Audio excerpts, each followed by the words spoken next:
You could say she's like a prairie fire. You could say she's like a... Oh, you could say she's like a prairie fire, a soaring spirit riding on the flames of her desire. If you feel a burden in your soul tonight, prairie fire is the name you'll know her by. Look how you light the midnight sky. Prairie fire, tell us why.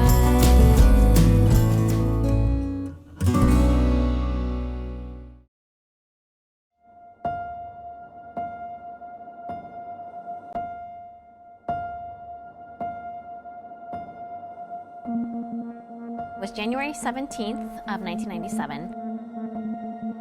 My mom, my oldest brother Jesse, and I were planning to go to Coeur d'Alene, Idaho. We need to do some car maintenance and we were gonna see a movie. It used to be a windy kind of mountain road to get to Coeur d'Alene, and that day we slipped on black ice into oncoming traffic on a curve, and there happened to be a pretty big utility truck on that lane that we hit them. I was 5 and I was in the back seat behind my mom driving, and I had taken off the shoulder strap and just had the belt strap on because it was rubbing on my neck. And what happened is I just went forward so quickly that I snapped my spinal cord. I remember being in the car right after it happened and thinking I was getting really tired, and I remember telling myself, like, don't fall asleep because you may never wake up again.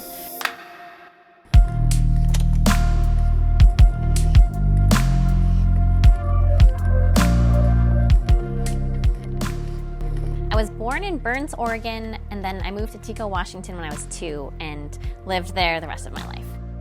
Tico is a very small farming community. It's 800 people, and it's surrounded by wheat and lentil fields. So they're rolling hills, very agricultural, but just about 5 miles east of us is the Idaho border, and that's the Idaho Panhandle, so it's northern Idaho, which is very mountainous. You basically see nature wherever you look, whether that's wheat fields or you see mountains in the distance. I was a kid who loved being outside. My mom always has had dogs, and so we're the kind of family that takes our dogs on long walks every night. We would always go bike riding on the trails. Swimming in lakes and rivers were a big part of growing up. The best thing my small town community could have ever done for me was treat me exactly the same. I was already learning life as a kindergartner using a wheelchair, but the bar wasn't set lower for me. I was still expected to perform my homework. I was still expected to go to recess when everyone else did. And my classmates still asked me to play the same games. So I remember rolling down the hill at recess, and so that meant I had to learn how to get back in my wheelchair on my own. I still was being very physical. We climbed the monkey bars. I did everything that they were doing. And I think because of that, learned how to creatively do it. And in 3rd grade, I was excited to play basketball with my classmates, but that was where I realized I had a wheelchair. And I realized that there were some downsides to being in a wheelchair. That was kind of the first time. I was the slowest down the court, so everyone had to wait for me to get there. And then it became a rule they needed to pass me the ball once before we shot a basket. And I felt very patronized, and I just really hated the experience. So I was like, I'm never doing that again. But that's why the next year when we learned about a wheelchair basketball team, my mom insisted I go, and I was really hesitant. But that day, I was around kids in wheelchairs playing basketball, and it was everything I wanted the year before. I just fell in love with that. It was so freeing that I was finally doing a sport on an even playing field. That spring when track practice started, they asked if I could come, so I started doing wheelchair racing that year as well, 4th grade.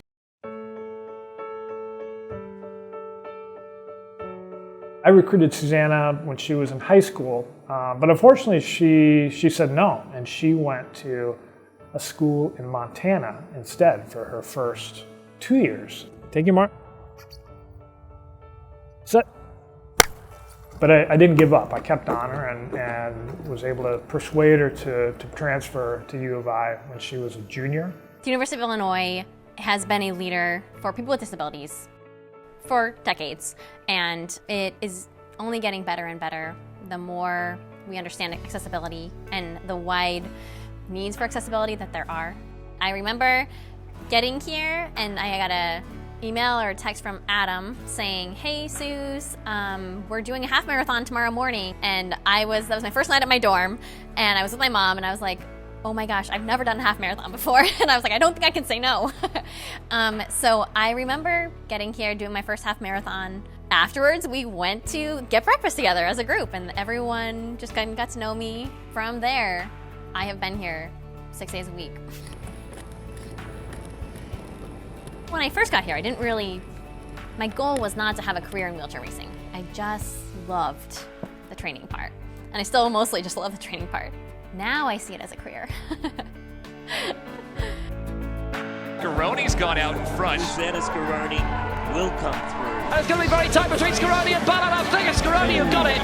Bronze for the American Susanna Scaroni. I would say that long distance chose me. I have a mindset, I guess, that matches, this fitness capacity and nutrition capacity where I like to just keep going. In my highest performing athletes, I have to tell them to take a day off. I have to force them to step back from training. They just don't want to. That's not the way they're built.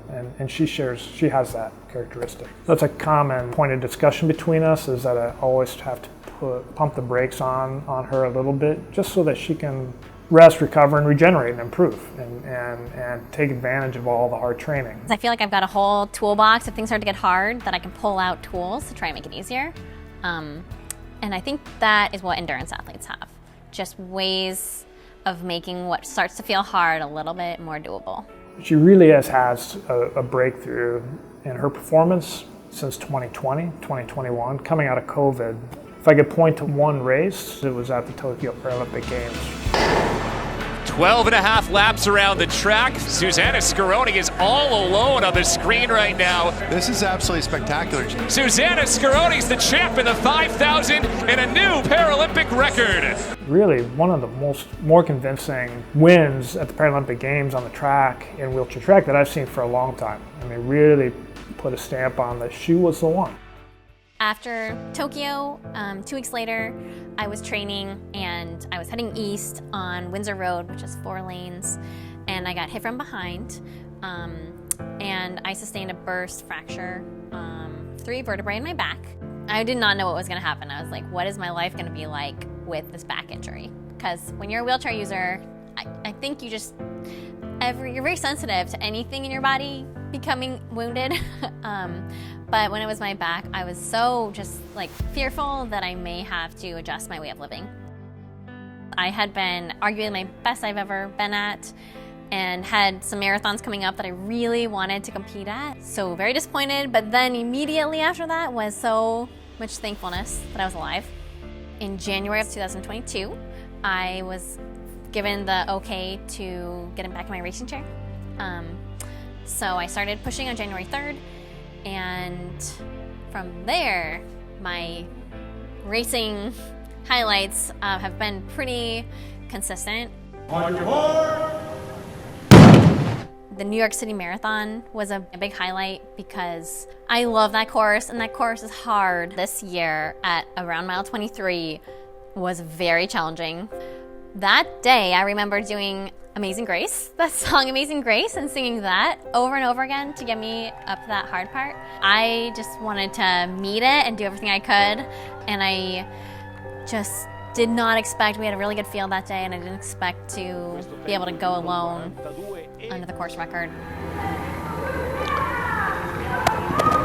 The 31-year-old American in total control as she wins her first Boston Marathon.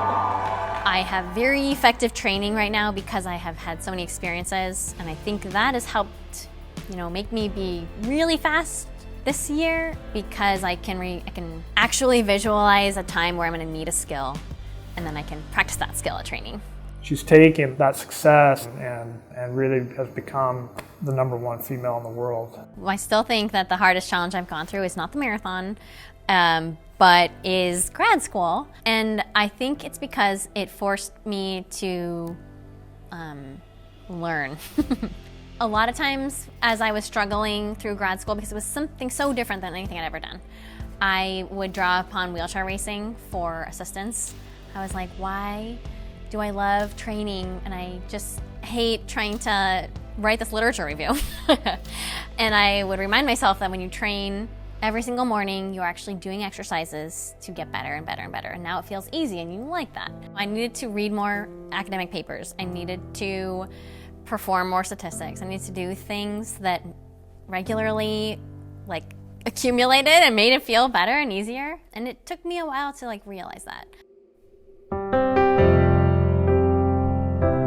There are many times, especially in the winter, when it's snowing and I would like to not push through snow. I love being outside. I always wanted to be a forester. I would love to be able to hike through the woods, or when I'm in Eugene visiting my family, to actually hike up the sand dunes, not get carried. There are many times that I feel that way and I just wish that I could walk.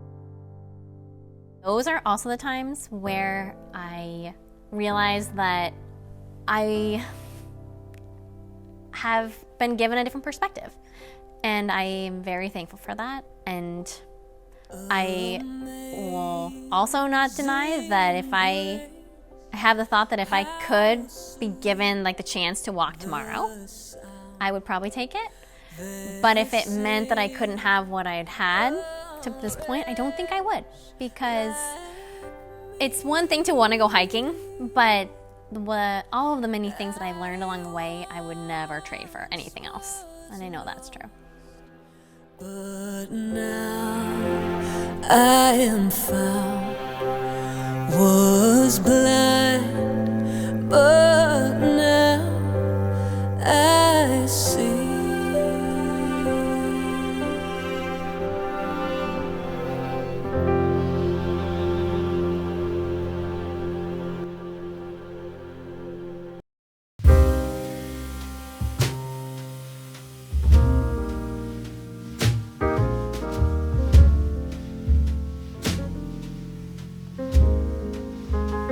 If you look closely at my work, you can't see all of it, but if you really think about it, you'll see something musical.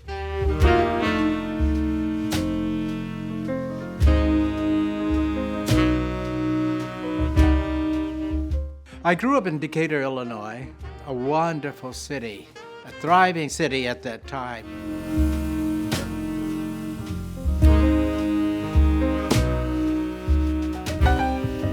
My father was a minister, and my mom, mother of 10 children.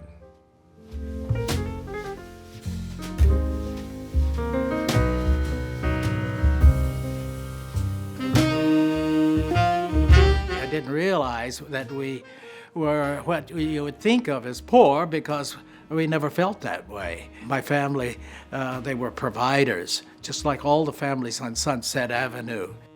Anyway, a very large family, very close-knit family. I owe that to my becoming an artist, finding my niche. I wanted to be seen, especially under the eyes of my older brother.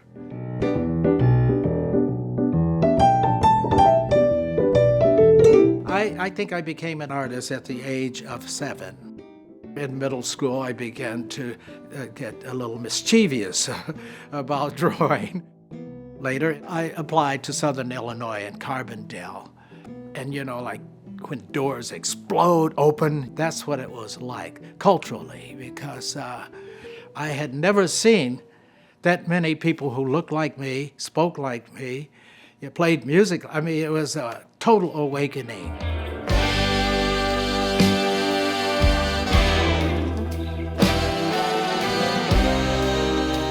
I raised alligators when I was small, but I could never keep a roommate when I was in college because they'd all split.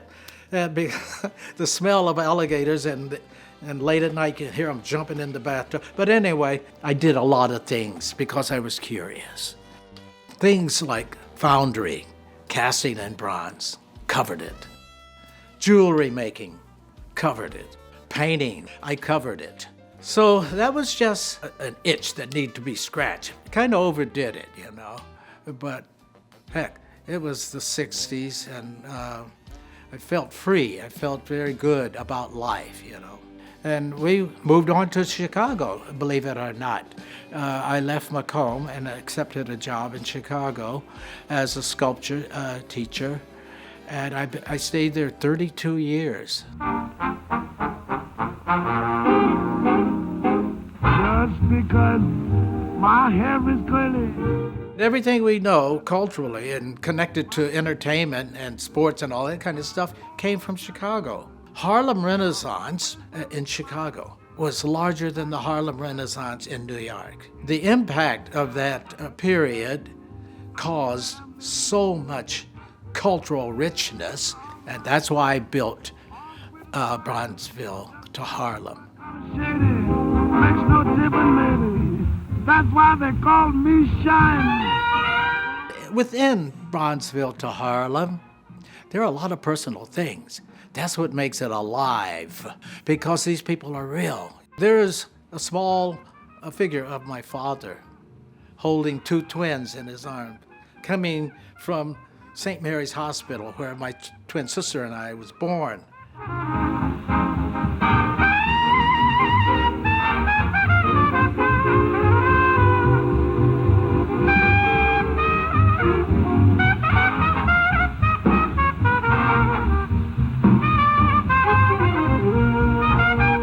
Scale is important. When the art becomes larger than your body, there's a certain kind of respect that happens between you and the work. Large monumental sculptures that we see in the cities, larger cities, that was done on purpose.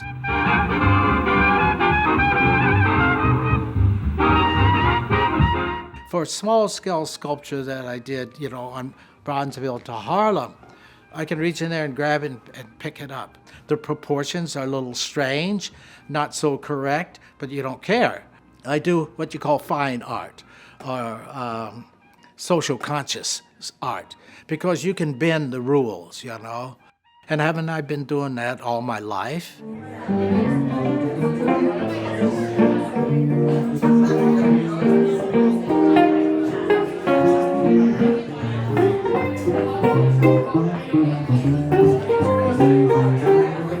Music was a part of me that evolved along with the art. I put a band together called the Rhythm Aces in Decatur. We made records, we recorded in Nashville.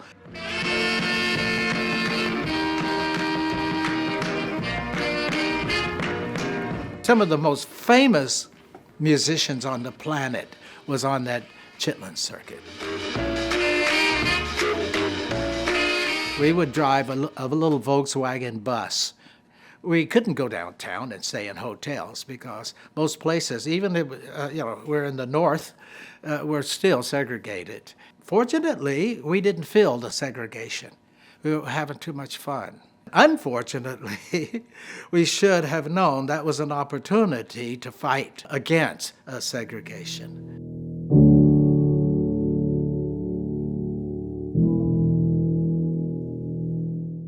I've been known to be an activist. I've been known to be somewhat militant also. But like I say, things evolve, and I learned that bad feelings can hurt you. But bad feelings can also change things to create good feelings. You see, I pride myself from not being afraid of nothing. That's in my work, and I can't hide it.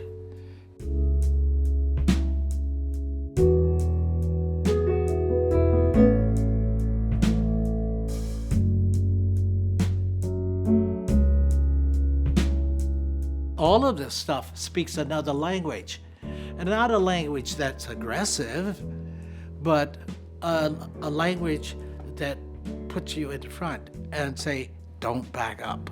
So I want my art to always remind people that there's positive consciousness out there.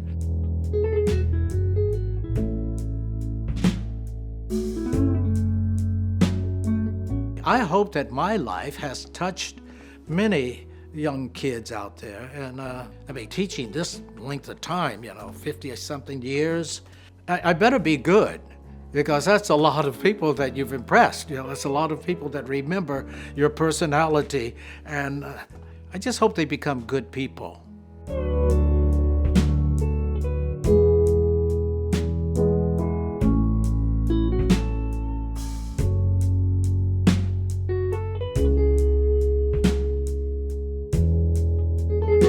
I can draw and paint anything I like, and I marvel at the power that creates. I marvel at the fact that it does make a difference and it changes. And if you believe in yourself enough, you'll stay on that.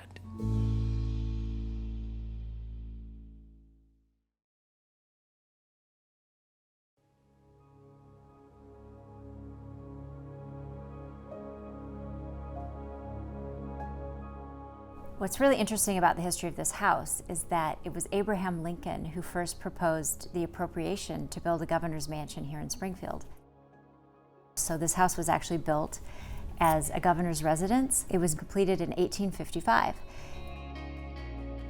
This is one of the oldest governor's mansion and the largest governor's mansion in the United States. The first governor to live here was Joel Mattison, and he lived here with his wife and his, I think, 3 children. And they lived here for approximately 2 or so years, and then there was a change of governor to Governor Bissell, who was a very close friend of Abraham Lincoln. In the 1970s, under the Ogilvy administration, they decided to save the house. The house really had almost been torn down several times. There was a lot of problems with this house with the plumbing and the septic system. I was so lucky, and I'm so grateful to Diana Rauner and the committee of people and the architects that really worked on this house. She did an amazing job in 4 years where she replaced the roof and the windows and the HVAC and did a major remodeling to this house. And so when my husband was elected, we got to move into this, house that was almost brand new. Basically what was left here was to do the decorating. So I got right to work on that. I went to school at the University of Nebraska, and I studied historic decorative arts and interior design, and then I went to the Art Institute in Chicago for preservation architecture. So I was kind of like a duck to water, I think, maybe. I worked with Michael Smith, who actually worked on the White House with the Obama administration. When you arrive at this house, it really becomes your home, and it is a public space, and it does take a little adjusting, getting used to it, because you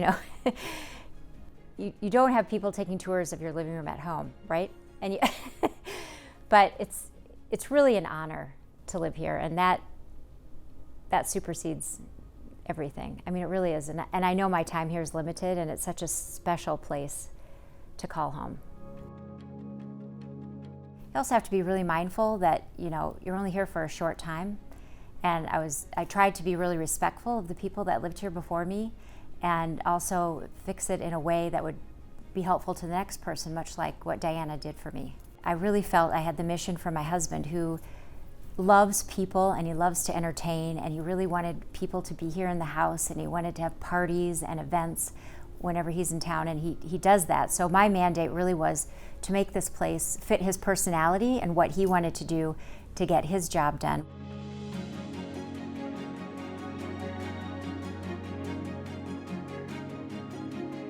Right now we're sitting in the Lincoln Parlor, and a lot of these items here are on loan from the ALPLM, and they're portraits of Abraham Lincoln. This is probably my favorite piece in the entire house. This is a portrait of Abraham Lincoln that was painted by Reverend Lewis Clover in 1860. And Reverend Clover knew Abraham Lincoln personally. And this painting is really special because, first of all, it was painted from life, which a lot of the portraits of Abraham Lincoln are not. So it's one of the very few. And he obviously doesn't have his trademark beard. I just love this portrait of him because he just looks so kind, and he's a young man, and you can just see the kindness in his eyes. So I think Reverend Clover did an amazing job. In the music room, we have the Steinway piano that was donated by my friend Linda Johnson, and that piano belonged to her father, John Johnson, who had Johnson Publishing with Ebony and Jet magazine.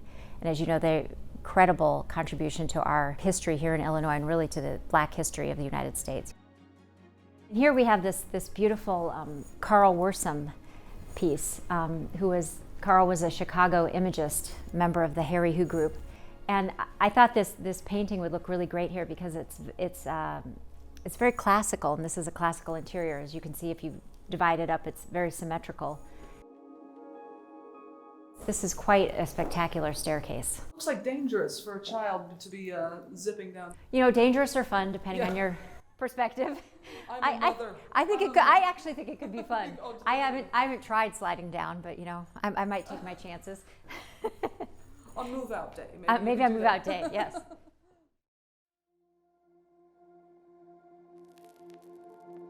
This used to be a hallway right here, and in the 70s, they made this room. On the second floor, we call it the Kankakee room because the women of Kankakee donated the money in the 70s renovation to purchase that wall covering. The factory that makes this wall covering in France is still in existence, and they use, it's called woodblock printing, and so they remade it, and it depicts scenes of early America. Now it goes all the way around the room.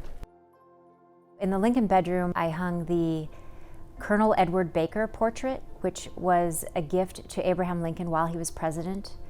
Colonel Edward Baker was a very good friend of Abraham Lincoln, and he was killed in the Civil War. So if you can imagine how horrible President Lincoln felt that this war that he was commanding and part of, that his dear, dear friend had perished in this war.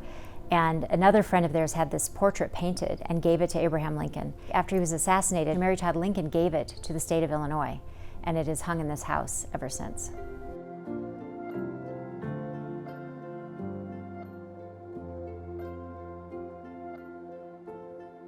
So here we have the china that I designed with Andy Picard. We have a picture here of an oak tree, which is the state tree of Illinois. I use this room a lot. If I receive visitors and have tea, we sit here and have tea. And then I have more china on display here in these two cabinets. This is from a company from Alton, Illinois called Mississippi Mud. And he catches bluegills and then casts them and fires them and paints them. He's a potter out of Alton, Illinois. And I just think they're so fantastic. And of course, the bluegill is the state fish. So I had to have these. These I found in the house. They were in a cabinet. And yeah, I thought they were interesting, so I hung them up there. I don't know where they came from. Maybe Jim Thompson bought them. That's what, when I can't figure out or who would got. I bet Big Jim bought those because you know he loved antiques. So I think of him when I look at these. Smile. This is the governor's office. When JB's here, this is where he works. You know, the Capitol's under renovation now, so he actually spends a lot of time in here working and taking meetings and Zoom calls and that kind of thing when he's here in Springfield. This is Governor Horner. I hung this here because I think he was such an important governor and well-regarded governor. He steered our state through, you know, the Great Depression and was really much beloved. So he was also the first Jewish governor of Illinois. Farming is, you know, very, very important to the state of Illinois. It drives our economy. Farmers are very important, and I thought it was really important to represent the farmers through the art. I felt it was really important to honor the history of this house and try to honor that with my redecoration and live in a modern way but honor history. I love old houses and I love history. I think it's very important to preserve this for the future and for our children. I'm just so honored to be the steward of this great house.